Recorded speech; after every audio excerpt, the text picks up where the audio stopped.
I'd just like to briefly address the presence of the Chinese surveillance balloon in U.S. airspace. I spoke this morning with Director of the CCP Central Foreign Affairs Office, Wang Yi, to convey that in light of China's unacceptable action, I am postponing my planned travel this weekend to China. As you know, President Biden and President Xi agreed during their meetings in Bali in November that I would travel to Beijing to follow up on their discussions. We've been working across the U.S. government to prepare for a substantive set of discussions on issues that matter to the American people and to people around the world. And we've been engaging for some time with our counterparts in Beijing to prepare for these meetings. Yesterday, the Department of Defense announced that we had detected and were tracking a high-altitude surveillance balloon that remains over the continental United States. We continue to track and monitor the balloon closely. We're confident this is a Chinese surveillance balloon. Once we detected the balloon, the U.S. government acted immediately to protect against the collection of sensitive information. We communicated with the PRC government directly through multiple channels about this issue. Members of my team consulted with our partners in other agencies and in Congress. We also engaged our close allies and partners to inform them of the presence of the surveillance balloon in our airspace. We concluded that conditions were not conducive for a constructive visit at this time.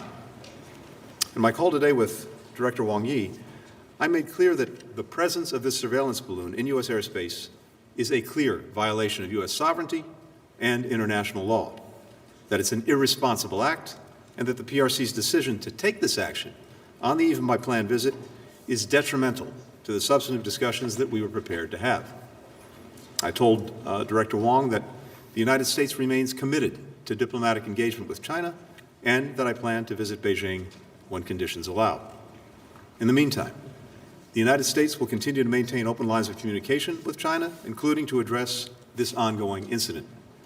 Indeed, that's why we need direct and regular communications in the first place, and that's why it's critical that such lines remain open at all times to help avoid miscalculation and conflict. One final but important note. The world expects the United States and China to manage our relationship responsibly. And indeed, a convicted Italian mafia killer has been arrested in France after 16 years on the run. Edgardo Greco had taken on a new identity and was working in a restaurant as a pizza chef. But in Italy, he was wanted for the murder of two brothers during a war between two gangs in the early 1990s. The arrest comes a few weeks after the high-profile capture of notorious Cosa Nostra boss Matteo Messina Denaro. He'd been on the run for over 30 years. I spoke earlier to Tom Kington, Italy correspondent for The Times, and asked who was Edgardo Greco and how was he tracked down?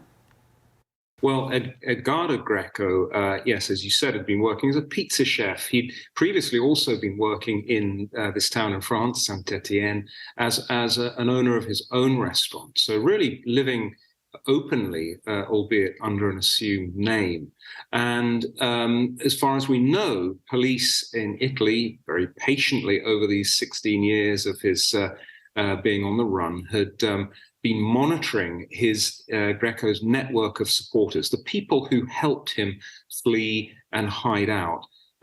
This is often the way. They will have wiretapped family and friends who may have been sending him money or helping him acquire that new identity. And based on that investigative work, they will have finally got to Greco in France before putting the cuffs on this week. And is it at all linked with the arrest a few weeks ago of the Cosa Nostra boss? No, I don't think so. In fact, they belong to two separate mafias. Matteo Messina Denaro in Sicily was a bigwig in Cosa Nostra, the Sicilian mafia.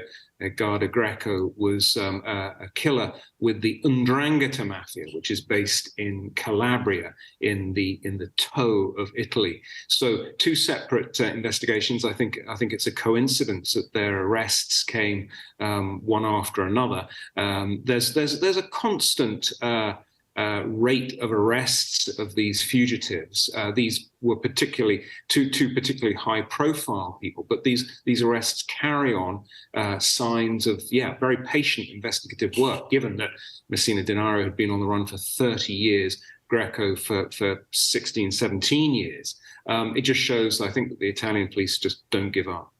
They don't give up. I mean, how many people potentially are they engaged in looking for? Do we have any idea of the numbers? Well, there's a top 10 most wanted in Italy, and every time they arrest one or two of them, there are more ready to go on the list. So I think there are plenty of them out there, and the mafias are not getting any weaker. Cosa Nostra in Sicily, maybe, but the 'Ndrangheta in Calabria is still going from strength to strength as it spreads its wings and gets very much into the European cocaine trafficking business. So plenty of 'Ndrangheta people currently hiding out from the law, plenty more people for the police to go after.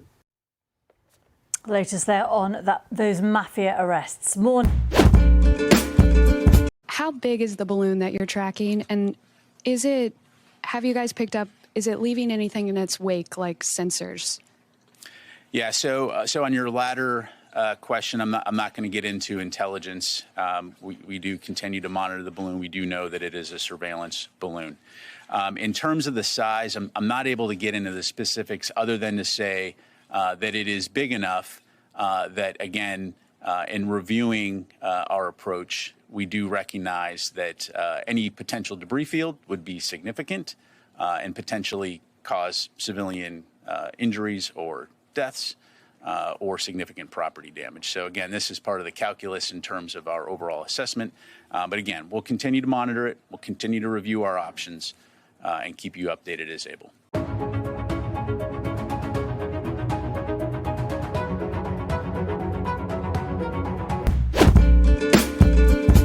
Pope Francis has left the Democratic Republic of Congo on his way to South Sudan as he continues what the Roman Catholic Church is calling a pilgrimage for peace in Africa.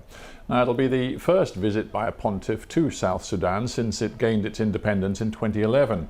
Francis is going to be joined in the capital Juba by the Archbishop of Canterbury, Justin Welby, and the moderator of the General Assembly of the Church of Scotland. The Pope is honouring a promise to visit South Sudan that he made in 2019 when, in a dramatic peace gesture, he kissed the feet of the country's rival leaders at the Vatican. The visit to Juba comes a day after reports that 27 people were killed in violence in central Equatoria state. Mercy Juma has this report. Just outside the city of Juba, a caravan approaches. They are from Rumbek in western South Sudan. For 9 days, they have been on the road. Their mission to welcome the Pope. Congregants from the local Catholic Church receive them and join in song and dance and offer them refreshments. We came here to get the blessing from the Pope. We call him a prophet. He's now the prophet for us. He will see what is here, he will pray for it, and the country will change. South Sudan has been fractured by civil war and political instability since gaining independence in 2011. Pope Francis will be in Juba for 3 days alongside the Archbishop of Canterbury, Justin Welby, and the moderator of the Scottish Church, Ian Greenshields, on what they are calling a pilgrimage of peace. This is the first time the leaders of 3 different parts of the Christian Church will be in the country at the same time. The church is looked at as a symbol of hope by many people. And here in South Sudan, the Catholic churches were a center of refuge for many when times were turbulent. And it has continued to play a leading role in the social well-being of the people of South Sudan.